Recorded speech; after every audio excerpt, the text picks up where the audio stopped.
Okay, folks, fasten your seatbelts because this week we're going out there, way out there. In fact, actually up there. We're going to Alaska with Moulton Howe. She's made an enormous breakthrough. The pyramid that she talked about and theorized about on Dreamland on August 10th is real. She has a stunning new interview. Plus, if you go to the Dreamland show page on unknowncountry.com, you can click through to a Google map, and there, staring up at you, will be the shadow of this object under the ground out in the middle of the Alaskan tundra. What is going on? And in the subscriber section, Linda and I get into the connection between this mysterious object, its possible use as a power generator, and the suppressed discoveries of Nikola Tesla, and something else I discovered. Many of you have heard me talk about the time I seemed to go back in time on a street corner in Manhattan. It happened in March of 1983. I've subsequently discovered that it happened within just a few hundred feet of where Tesla's lab was at the time period in the 1890s to which I suddenly returned. What does it mean? We go down some very, very extraordinary paths in this Dreamland and in the subscriber area. Moulton Howe needs no introduction, but I'm going to do it anyway. She's the editor. She's an Emmy award-winning TV producer, documentary filmmaker, and the reporter and editor for EarthFiles.com, the Internet's most respected edge science website. And today she has a report for us. Well, just get ready to get your socks blown clean off. And with that said, here she is from Albuquerque, Moulton Howe. Thanks, Whitley. Well, it was on September 3rd, 2012, that I received a long email from yet another son about his father's firsthand knowledge of an underground pyramid approximately 2 hours east of Unalakleet, Alaska, if you were flying by Huey helicopter. And the date that he has is late April or early May 1978. The other father, who worked for Western Electric under the Bell system and AT&T, he was in 59 to 61, so we're going back almost 20 years that the Western Electric man had told his son about working at the base of a pyramid that was west of Mount McKinley and working 700 feet down based on the distance that the elevators took that father down into the ground. Now, 20 years later, in 1978, we're getting another story from another man with a military background to his son about an exposure also to an underground pyramid west of Mount McKinley. And we think that the distance from Mount McKinley is approximately 50 miles west. Now, the son gave me permission to use his full real name, Bruce L. Pearson. Bruce, 55, is Chief Executive Officer for BroadcastVenue.com and does reporting for HD Media Production in Clinton, New Jersey. His father, who he does not want to identify at this point, joined the U.S. Navy right after the Japanese attack on Pearl Harbor in December of 1941, and he served on Patrol Torpedo Boat 492 during World War II. And in fact, Bruce Pearson's father received a February 19th, 1946, typed thank you letter for his war service signed in ink by then Secretary of the Navy James V. Forrestal, and you can see that entire letter at my EarthFiles.com news website in this report, Part 4, about the Dark Pyramid underground in Alaska. Now, Bruce and I have been talking about this for about 2 to 3 weeks. He has sent me more documents on his father and his background, one of which I will be putting up at Earth Files with some of the personal data blocked out, but again, reinforcing this man is real, served in our military, was commended by Forrestal, and that this story is coming from that man to his son, Bruce Pearson. It was later in the mid-1970s that Bruce Pearson's parents applied to teach in Alaska. So his father is out of military duty, has been working on various other kinds of assignments that his son related possibly to his war service, but his father also loved to teach, and he and his wife applied to teach in Alaska and moved to Unalakleet in 1976. 2 years later, in late April or early May 1978, Bruce's father met a U.S. Air Force pilot in Unalakleet who had also had PT boat experience during the war.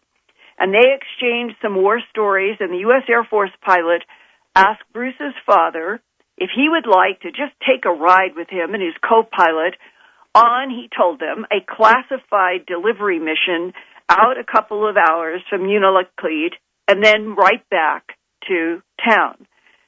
The pilot stressed that they could not even land the helicopter for a rest, and it would be unloaded, very heavy cargo, and they would refuel and leave. And so therefore, he was basically saying to his father, look, we're on a classified mission, but you're a good guy, I'm a good guy, we both have been in the war. Why don't you just take a hop with us and we can tell war stories and then we'll come right back. And Bruce Pearson told me, I thought about this. How could this U.S. Air Force pilot let my dad on that flight if it was that hush-hush? And yet, I think that Alaska has a way of doing things that causes people to have a lot more trust and kinship. And my dad and the pilot had both served on PT boats, so they had kind of a bond in the military service, close quote. Here now is Bruce Pearson relating what his father told him after the late April or early May 1978 U.S. Air Force helicopter trip to an underground pyramid site west of Mount McKinley in Alaska.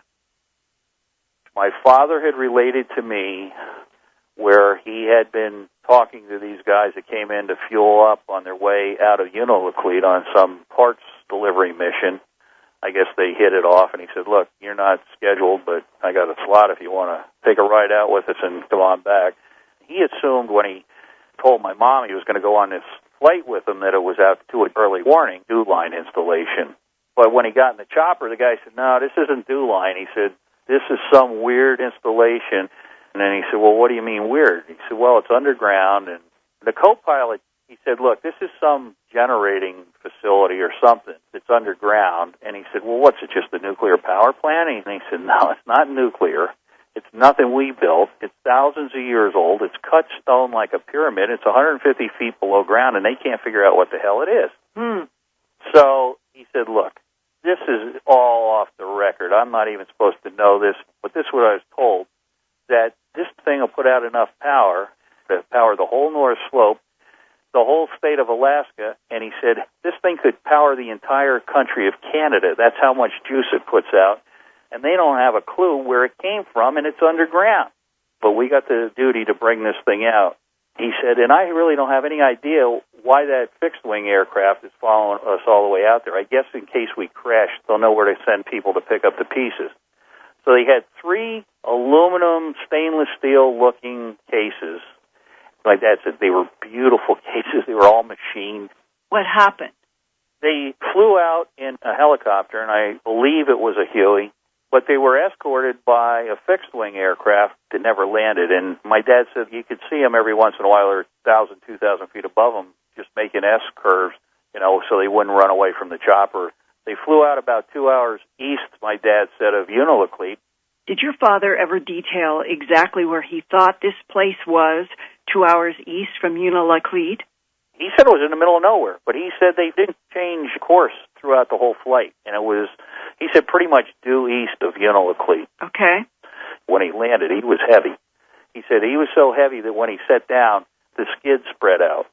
He flew enough in chopper. He said he knew the thing was working pretty hard the whole way out, and they were on fumes when they got out there. It took 6 guys to take them off. That's what he said. And I said, well, what did this place look like? He goes, there was the tundra, there was a blockhouse and a fuel dump and like a motor pool shed, a garage for vehicles. And he said they had a snowcat, and he could see a couple other vehicles. And then off to the side, there was a couple of mine shaft elevators. And believe me, my father came from a coal mining family, so he certainly knew what a mining elevator looked like with the circular pulleys up top and the gantry and all that stuff. So he said there was a couple of these gantries sticking out of the tundra, and they all had elevated guardhouses on them, and they had electrical razor wire fence around them. And they said electrified fencing, do not approach or something. He said, man, there was a lot of firepower around there, and they didn't have 50 calibers on their Jeeps to shoot polar bears. Right. You know, they had them trained on us when we landed. The fixed-wing aircraft kept circling overhead, and these guys all had black uniforms with no insignias on. So he said, I know they were military uniforms, but even the pilot said, I don't even know who these guys are with. Probably spooks is what he said. Figured they were CIA or whatever. But here's the creepy part. I said, so did you see cables coming out of the ground or anything? You know, a transformer station or any of that? He goes, no, but he said, we got about 5 miles from the place, and the co-pilot said to me, now listen, things are going to get a little bizarre. We were told that all our instruments are going to go crappy and we have to go VFR. And VFR is visual flight rules instead of instrument. So he said, don't panic. You're going to hear alarms going off maybe and all kinds of stuff, but we're just going to fly VFR. So sure enough, he said, all of a sudden, the major, who was the pilot, said, here we go, boys. My father, he was sitting in the back, and he looked over between the 2 seats, he said, and the entire radar screen went completely green. So all of the trace went off the radar. All of a sudden, a couple red lights, alarms went for, I guess, generator power. An alarm went off. Horns are going. And the co-pilot said, don't worry, everything's under control. They took it off autopilot, and they were flying it manually and had visual contact for the ground. They're only 500 or 1,000 feet up, he said. But all the electronics went haywire. He said he could see the artificial horizon just flip-flopping. And he said the compass was spinning like 50 miles an hour, so there was no compass heading. Everything was bizarre. The lights were out, like they had lost their generators, and they were still flying, but they certainly weren't flying IFR in that aircraft. He must have had some power to it, whether it was running off batteries or whatever, but he said everything went haywire. And they landed. Nobody got out of the aircraft. 6 guys came in to pull these 3 cases off. Nobody said anything. Nobody signed anything. They fueled them up with a tank behind a Jeep, he said, but fueled up with the engines running and re-engaged the rotors, and off they went. And I said, well, Dad, you know, what do you think could happen? He goes, the Japanese didn't kill me in World War II, and the coal mines didn't kill me, so what are they going to do? Now, this was an official U.S. Air Force helicopter and crew that invited your dad to go on this trip, right? That is my understanding, yes. So your father is flying in a U.S. Air Force helicopter for 2 hours, going pretty much straight east of Unalakleet, Alaska, in the spring of 1978. And he gets a warning that before they land, that there is going to be all kinds of radar and other issues with the helicopter. Oh, absolutely. He said, look, we've been told that whatever the heck they're dealing with here is going to screw up all of the electronics on this aircraft. We're ready for that. We can fly through that. We're not going to remain on radar. We've got VFR conditions, so don't panic when you hear everything hitting the fan. It's not like we lost an engine or the rotors are coming off or anything. We're expecting that. They briefed us to be prepared. That will happen. So whatever they were told, they were not at all concerned that they could fly through it.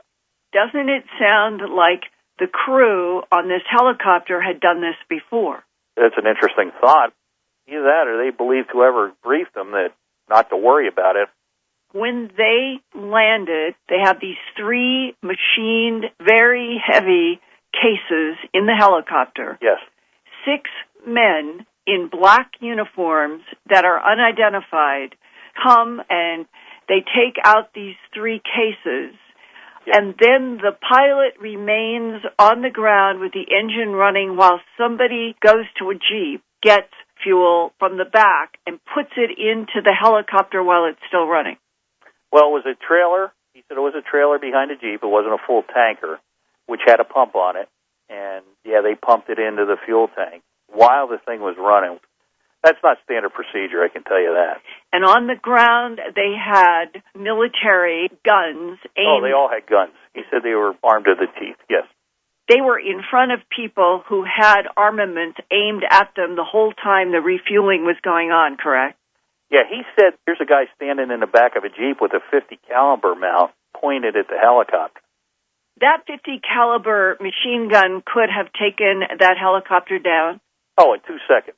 Okay, and above the whole scene was something like a C-130 that was rotating above. That is correct. The whole time. I said to my dad, so they're standing there with a .50 cal pointed at you? He says, yeah. I even said to the major, whose side are we on here? Who the hell are these guys? He didn't say a word. And then the guys came to unload. He said, I knew I should just keep my mouth shut. I wasn't even supposed to be there.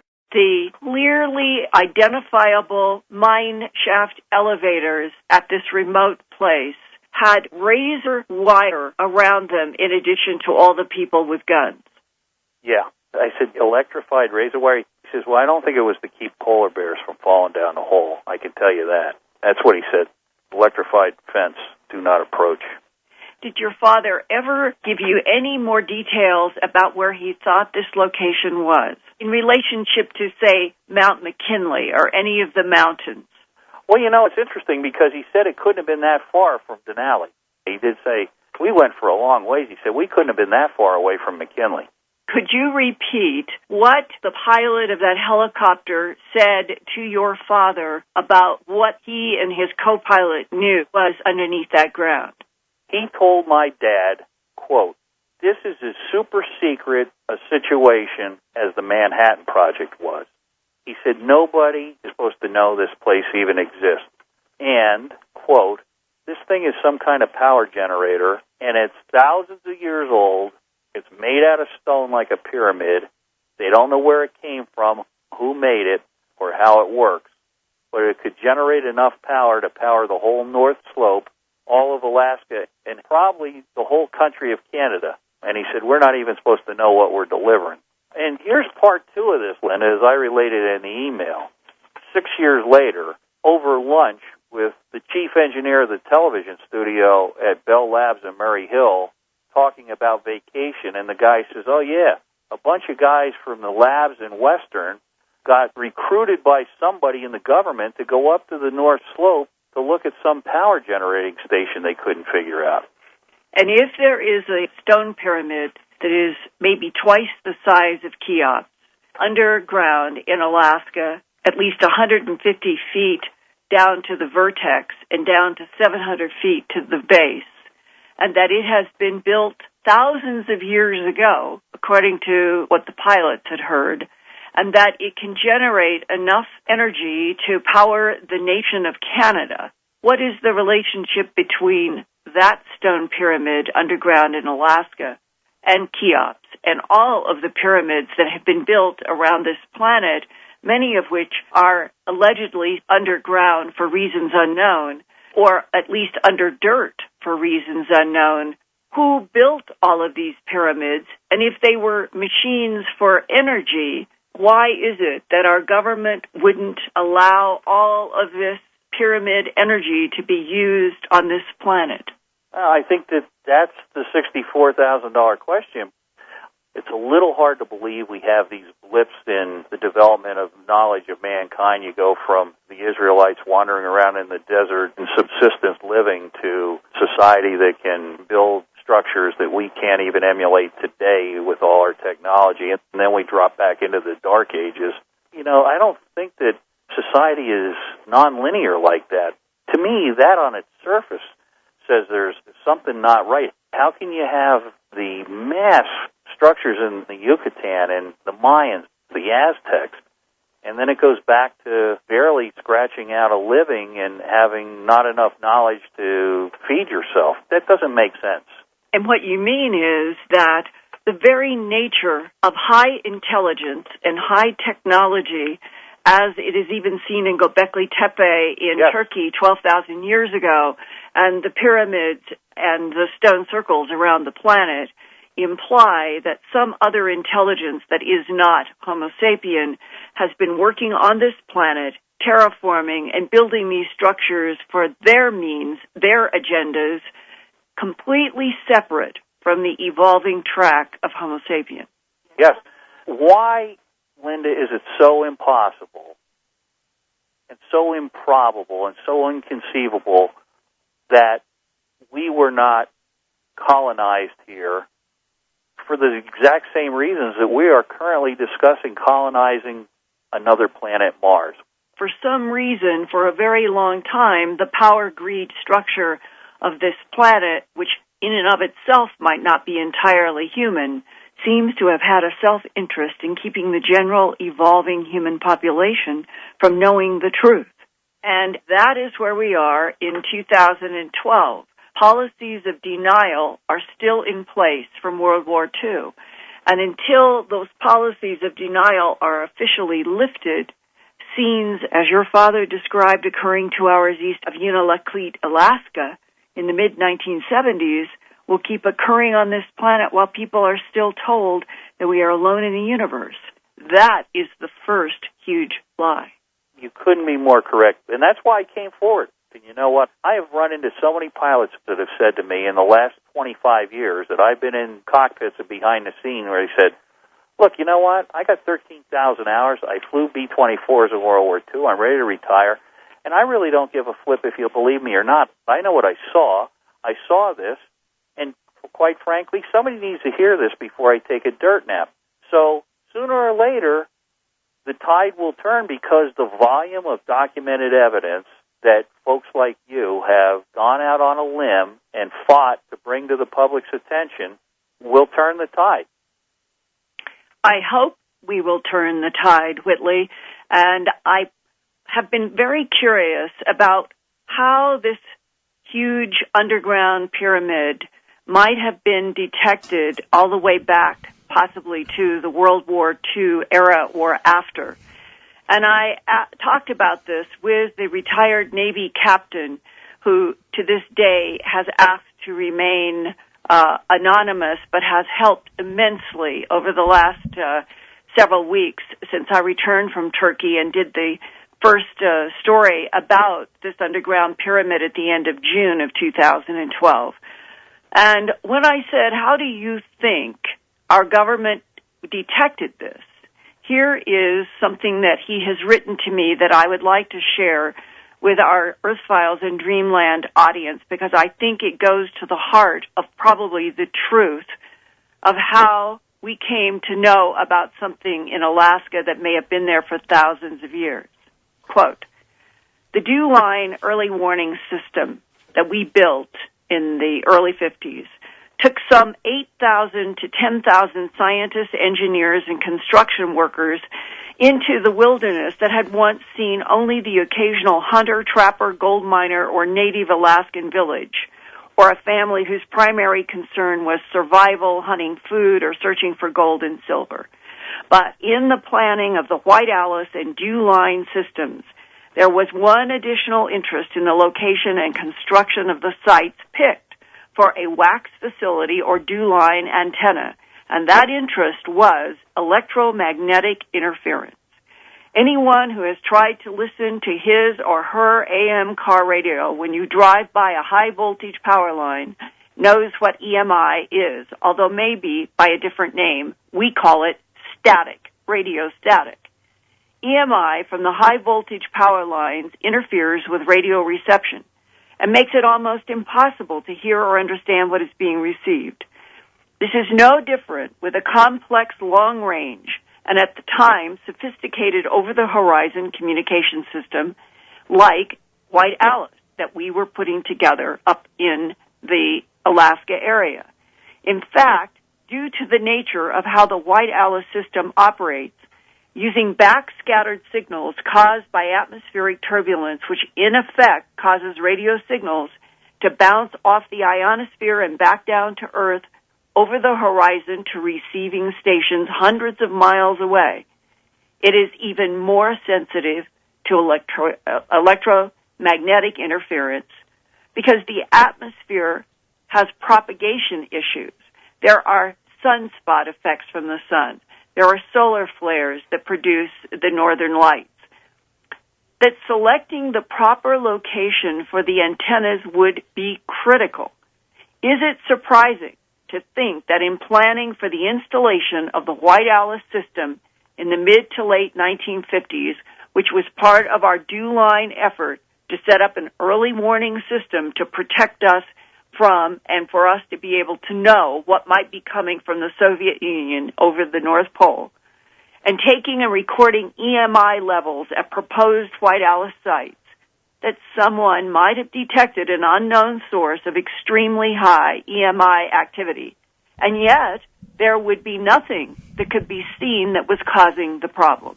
Assume that you were part of a scientific team tasked with finding the unknown source of the extremely large EMI signature using a variety of highly technical measurement surveys to try and locate that signal, and finally determine that nothing was there. No structures were on the surface of Alaska. Nothing, at least, on the surface. It is easy, therefore, to think that once the location of the EMI source was located, and with the Cold War tensions that existed between the U.S. and Soviet Union, and that a remote location in the Alaskan wilderness was identified as the location of a large unknown source of EMI, that due to its remote nature in Alaska, it would have seemed possible for a team of maybe Soviet military engineers to be in that country undetected and buried in the ground with some type of EMI generator that could disrupt the White Alice and DEW-line radar and communications, maybe because they thought maybe somebody was trying to do something where they could attack us. And instead, when they went there and they started going underground, they discovered a large stone pyramid, perhaps 4 times the cubic volume of Cheops in Egypt. Wow, Linda, you know, somebody's got to go up there and take a look at that, and I hope that happens. Yes, so do I. Yeah. Unfortunately, folks, it's not going to be us because that would obviously be very expensive to do. Nevertheless, I thank you, Linda, and I want to just talk a little bit more, ask you a couple more questions about this. For example, there's no indication whatsoever. It just must be very, very old. Very old, this pyramid. Well, the pilot said to Bruce Pearson's father, according to the father, that it was thousands of years old. And I'm assuming that if this was discovered in the 50s, then they would have been using the same carbon testing that Klaus Schmidt over in Turkey has been using to determine that Göbekli Tepe is 12,000 years old. And you can do this by, as you go down in the ground and you find things that are made of carbon, then you can do carbon dating. And Göbekli Tepe was buried, and this was also buried. Yeah. And so you're talking about the same science. They find something underground, and they want to know, well, how old is this? And probably something that had been there for thousands of years may have, on just in visual, whatever it is that they were first visually looking at. Remember, the Western Electric father told his son, that I call John Smith, that when he went down the mining shaft elevator, he came out to a plain cement walkway. It was definitely, they had built a structure from the bottom of the 700-foot trip down in the mining elevators, and then this sort of tunnel with a cement floor went out quite a ways. And when he was tasked to go and do his work, he was told he was at the base of this pyramid and knew they were 700 feet down at the base. So there must have been at least several people out there who have had their eyes visually on whatever this structure is underground, because if there were 8,000 to 10,000 scientists and people working on the dew line, and Western Electric was right at the heart of it, with Sandia Labs in Albuquerque, and Bell Labs was the premier Cadillac laboratory institution, not just in the United States. I would say back then it was probably one of the most outstanding in the entire planet, if not the most outstanding. And they would have put a lot of people on this at the highest classified Manhattan Project level.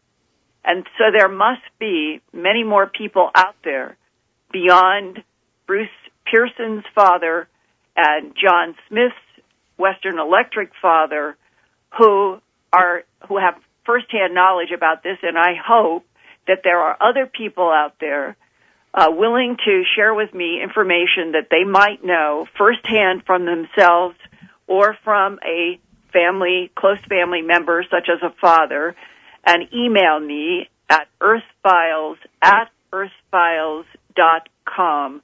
Always remember, a reporter who files news about the Earth. So it is earthfiles@earthfiles.com. And I am going to continue in every way I can to learn more about this situation in Alaska and the whole huge question that it raises.